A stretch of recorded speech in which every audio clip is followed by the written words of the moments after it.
चारधाम यात्रा में सबसे अहम रोल जो निभा रही हैं वो हैं ये बसें जो आपको चारधाम यात्रा करवा रही हैं। पहाड़ों की बैकबोन कहे जाने वाली ये बसें, इनका ये सफ़र काफ़ी चुनौतीपूर्ण रहता है।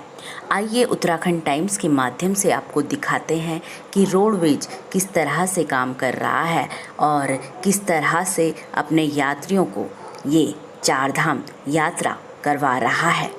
आइए देखते हैं। चारधाम यात्रा में अपना अहम रोल निभा रही उत्तराखंड रोडवेज और निजी बसें, जी हाँ, जो आपको चारधाम यात्रा करवा रही है। पहाड़ों पे चलने में सुंदर लगती हैं ये रोडवेज बसें, लेकिन इनका जो ये सफ़र है वो किसी चुनौती से कम नहीं है। आज उत्तराखंड टाइम्स के माध्यम से आपको उनके इस चुनौतीपूर्ण जो संघर्ष है उसको हम दिखाएंगे कि और किस तरह से उत्तराखंड रोडवेज काम कर रहा है चारधाम यात्रा को लेकर।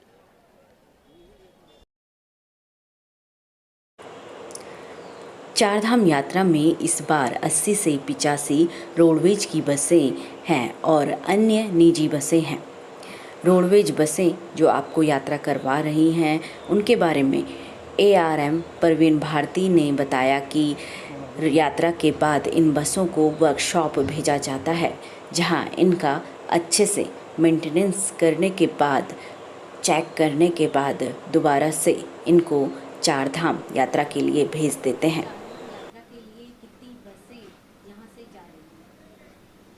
हमारी पूल में जो है 85 गाड़ियाँ हैं, 80-85 गाड़ियाँ, जो आवश्यकता अनुसार यात्रियों को बद्रीनाथ, केदारनाथ व चार धामों की यात्रा करा रहे हैं। जो लगभग 25-30 बसें गाड़ी रोज़ चली जाती हैं यहाँ से। गाड़ी जब रूट से लौट करके आती हैं तो कार्यशाला में चली जाती हैं। हमारे नटराज के पास रोडवेज की अपनी वर्कशॉप है, वहाँ पे हमारे मिस्त्री हैं, फोरमैन हैं, जो इनमें कार्य कराते हैं और उनकी चेकिंग के बाद रूट पर भेज देते हैं। नटराज चौक में स्थित रोडवेज वर्कशॉप में जाकर उत्तराखंड टाइम्स ने जाना कि किस तरह से मैकेनिक बसों का मेंटेनेंस कर रहे हैं। बसों की बारीकी से तकनीकी जांच यहां पे की जाती है। आइए आपको दिखाते हैं।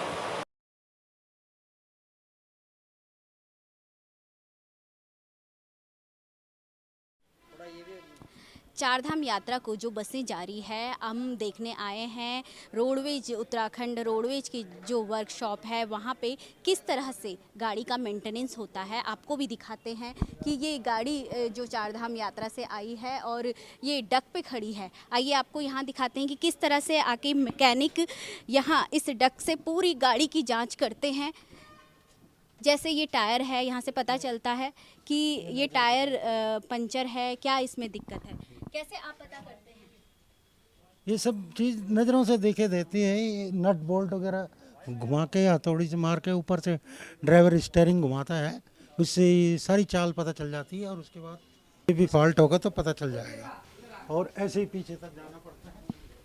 और कमानियाँ हैं ये कमानियाँ हैं, ये भी देखनी पड़ती है। कोई पट्टा न टूटा हो, अगर टूटा हो तो चेंज करके ही गाड़ी भेजेंगे जी। वैसे हम घुस नहीं सकते हैं ना, इस तरह इधर से पूरा मुआयना हो जाता गाड़ी का पूरा, ठीक है।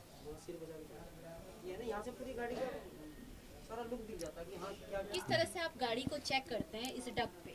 हम मैम गाड़ी डग में लगा के इसमें ओट वोट लगा के, ताकि गाड़ी आगे पीछे न जाए। इसमें फिर इसके नीचे घुस के, डग में अंदर घुस के इसे पूरा तकनीकी इसकी चेक करते हैं। ड्राइवर का अगर कोई फॉल्ट है किसी चीज़ में, ये साफ्ट होती है गाड़ी की, जो घूमती है, पहिया धक्का मारता है, इससे गाड़ी आगे बढ़ती है। ये डिफरेंशियल है तो इसे चेक करते हैं, कोई डिफेक्ट तो नहीं है गाड़ी में, कोई चाल तो नहीं है। बैरिंग होता है इसके अंदर, ये बैरिंग चेक करते हैं, बैरिंग ख़राब तो नहीं है। ये क्रॉस होते हैं चारों, ये जोड़ के रखते हैं जो साफ्ट को, ये चेक करते हैं, ये टूटा तो नहीं है कहीं। इनमें ग्रीसिंग होती है। और ये हमारी कमानियाँ चेक करते हैं। हमारा टायर वायर है, टायर वाला अलग होता है एक मिस्त्री, टायर वाला वो टायर बजा के देखता, कोई टायर पंचर तो नहीं है और कोई फॉल्ट तो नहीं है गाड़ी, कोई एंगल वेंगल तो नहीं टूटी, कोई क्रॉस मेंबर तो नहीं टूटा। मतलब ये सारा फॉल्ट चेक करने के, प्रॉपर चेक करने के बाद ही हम तसल्लीपूर्वक इसे फिर हम रूट में भेजते हैं चारधाम यात्रा में। और उसके बाद हम ऑन टेस्ट करते हैं ड्राइवर को, 5-7 किलोमीटर ऑन टेस्ट, जैसे इधर कहीं ले गए और ब्रेक चेक करने, स्टीयरिंग चेक करना, हर चीज़ चेक करके तब हम इसे पूरी उसके साथ तसल्ली के साथ तब हम चार धाम यात्रा में या कहीं भी रूट में भेजते हैं गाड़ियाँ। ये हमारा काम है। नटराज चौक में स्थित रोडवेज वर्कशॉप के सीनियर फोरमैन ने बताया कि पहाड़ों में जाते हुए सबसे ज़्यादा बसों में क्लच का यूज होता है, जिससे क्लच जल जाते हैं। इसके अलावा कमानी के पट्टे जो होते हैं वो भी जल्दी से ख़राब हो जाते हैं और साथ में टायर भी घिस जाते हैं। आइए जानते हैं सीनियर फोरमैन से कि कैसे वो इनका मेंटेनेंस करते हैं। पहाड़ों में जाने में इन गाड़ियों में एक तो क्लच ज़्यादा यूज हो रहा है, जिनका क्लच का ज़्यादा यूज होता है, और एक रास्ते के कारण कमानियों में भी दिक्कत है कि कमानी के पट्टे वट्टे टूट जाते हैं और टायरों की भी खपत इनमें ज़्यादा है। तो इसमें यहाँ आने के बाद गाड़ी हर चीज़ का प्रॉपर्ली चेक किया जाता है, टायर कमानी क्लच का प्रॉपर्ली चेक करके गाड़ी को तभी गाड़ी को ओके देते हैं। इन बसों के ड्राइवर से भी पूछ लेते हैं कि कैसा उनका पहाड़ में जब चारधाम यात्रा जाते हैं तो कैसा एक्सपीरियंस रहता है, कैसी वहाँ की सड़कें हैं और क्या इनको सुविधाएं वहाँ पे मिलती हैं। चारधाम यात्रा जारी है और हम आए हैं यहाँ पे आईएसबीटी परिसर ऋषिकेश में, और यहाँ पे हल्द्वानी की बसें भी चारधाम यात्रा के लिए लगी हुई हैं और हल्द्वानी से आए हुए जो ड्राइवर हैं वो चारधाम यात्रा करवा के आ चुके हैं। आइए उनसे जानते हैं कि कैसा एक्सपीरियंस है उनका ऊपर पहाड़ों में चारधाम यात्रा को लेके। आपका नाम? गिरीश चंद। अभी आप चारधाम यात्रा करवा के आ चुके हैं, कैसा एक्सपीरियंस रहा? एक्सपीरियंस ठीक ही रहा है, ठीक ही हुई है यात्रा, ऐसा कोई दिक्कत नहीं है। लेकिन रोड है कंजस्टेड है चार धाम में, रोडों की दिक्कतें हैं। बड़ी गाड़ी जो ये बड़ी गाड़ियां भेज रहे हैं इतनी बड़ी जाने लायक नहीं है रोड है। जा रही हैं गाड़ियां, सब जा रही हैं जाने को, लेकिन ये मजबूरी में जा रही है। बड़ी गाड़ियों को दिक्कत आ रही है वहाँ पे? दिक्कत आ रही है, नीचे खाई है, ऊपर चट्टान है, तो कहाँ बचाएगा बचाने वाला। तो कंजस्टेड है, बहुत कंजस्टेड है। मतलब ऐसी जो गाड़ियाँ भेज रहे हैं, ये जो बड़ी गाड़ियाँ हैं, इनके जाने लायक रोड हमारे हिसाब से नहीं है। बाकी तो पास कर रखी है, लोग जा रही हैं गाड़ियाँ। कौन से धाम का रूट सबसे खराब है? रूट लगभग गंगोत्री का खराब है ज़्यादा, वैसे यमुनोत्री भी खराब ही है। रूट तो चार ही खराब है, लेकिन जो ज़्यादा कंजस्टेड हैं गंगोत्री और यमुनोत्री के हैं जी। कितने दिन का आपका टूर लग जाता है चारधाम यात्रा? चार धाम यात्रा में हम यहाँ पर आज 10वें दिन पहुँचे हैं जी। तो रास्ते में कोई आराम की व्यवस्थाएं ड्राइवर कंडक्टर के लिए? कोई व्यवस्था नहीं, कोई नहीं। गाड़ी में सोए हैं, खाना भी कहीं 200 रुपये, कहीं 150 रुपये, कहीं ऐसे ही मिलता है, कहीं पे नहीं भी मिलता है। लेकिन कोई व्यवस्था ड्राइवर कंडक्टरों की हमें कुछ नहीं दी कि हमने चार धाम कर लिया है और वैसे बद्रीनाथ केदारनाथ भी चले हैं सवारी लेके। कोई व्यवस्था कहीं से कहीं तक, न खाने न रहने, कुछ नहीं है। ये पहली बार था कि जब आप चारधाम यात्रा पे जा रहे थे? जी, हम पहली बार गए हैं जी। ये थे हमारे साथ ड्राइवर जो हल्द्वानी से आए हैं यहाँ पे अपनी बस लेके, और कंडक्टर से भी बात कर लेते हैं कि कैसा उनका एक्सपीरियंस रहा है चारधाम यात्रा को लेके, क्योंकि पहली बार ऐसा हुआ है कि गाड़ियाँ कम पड़ी है और कुमाऊँ से मंगानी पड़ी है। यहाँ से पूछ लेते हैं कंडक्टर, क्या नाम है आपका? सुनील जोशी। कैसा एक्सपीरियंस रहा है आपका? एक्सपीरियंस तो मैडम ठीक ही रहा है, एक्सपीरियंस तो ठीक ही रहा है, ऐसी कोई दिक्कत नहीं हुई। लेकिन थोड़ा रोडों का जो है गंगोत्री यमुनोत्री का रोड थोड़ा टफ है ड्राइविंग के हिसाब से। जैसे कि आपकी बड़ी गाड़ी है तो इसके लिए काफ़ी दिक्कत है? काफ़ी बचा के चलना पड़ता है, क्योंकि जो नीचे प्लेन्स के लोग आते हैं वो एकदम मुँह के सामने छोटी गाड़ियाँ आती हैं। जगह जगह पुलिस प्रशासन भी है, लेकिन फिर भी वो पर्याप्त नहीं है, क्योंकि ये इतने कंजस्टेड मोड़ हैं वहाँ पे, गाड़ी को मैनेज करना फिर भगवान के बाद ड्राइवर ही कर सकता है, यही हो सकता है। और इससे ज़्यादा क्या कहें। रही बात खाने पीने की, खाने पीने विभाग की तरफ से 250 रुपये रोज़ मिल रहा है, लेकिन वो पर्याप्त नहीं होता है, क्योंकि विभाग अपने हिसाब से तो ठीक दे रहा है, लेकिन जो यात्रा के पड़ाव में जो लूट पड़ी है, 20 रुपये की चाय, 15 रुपये की चाय, मतलब मानवता नाम की कोई चीज़ नहीं है, विशेषकर केदारनाथ धाम में।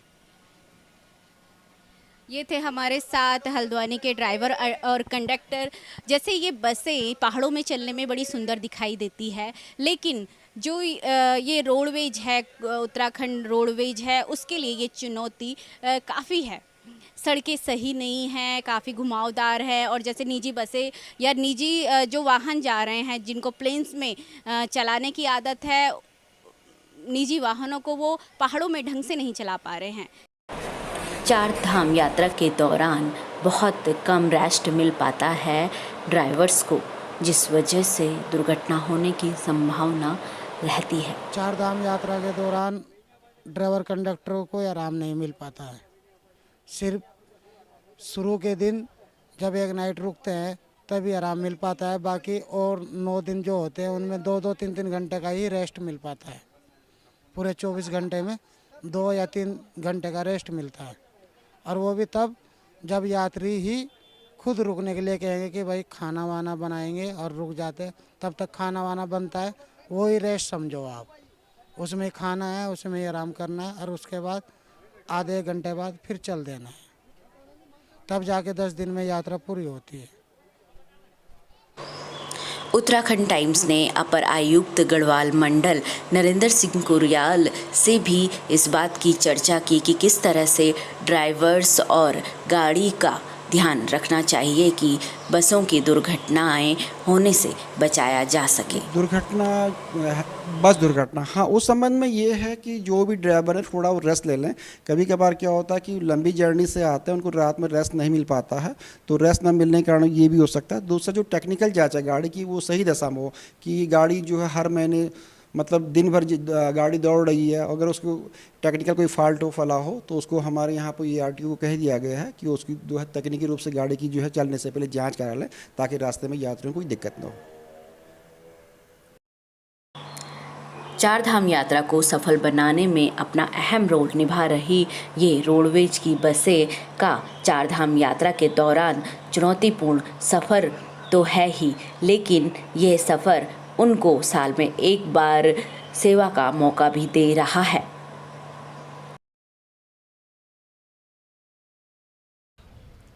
चार धाम यात्रा जारी है और पहाड़ों की बैकबोन कहे जाने वाली ये बसें पहाड़ चढ़ने में काफ़ी निपुण हैं। बस ड्राइवर, स्टाफ और यात्रियों को चार धाम यात्रा करवा रही है। ये एक अपने आप में बहुत बड़ा काम है। उत्तराखंड रोडवेज की तारीफ तो करनी चाहिए, क्योंकि इतने चुनौती भरे सफ़र को भी वो बखूबी निभा रही है।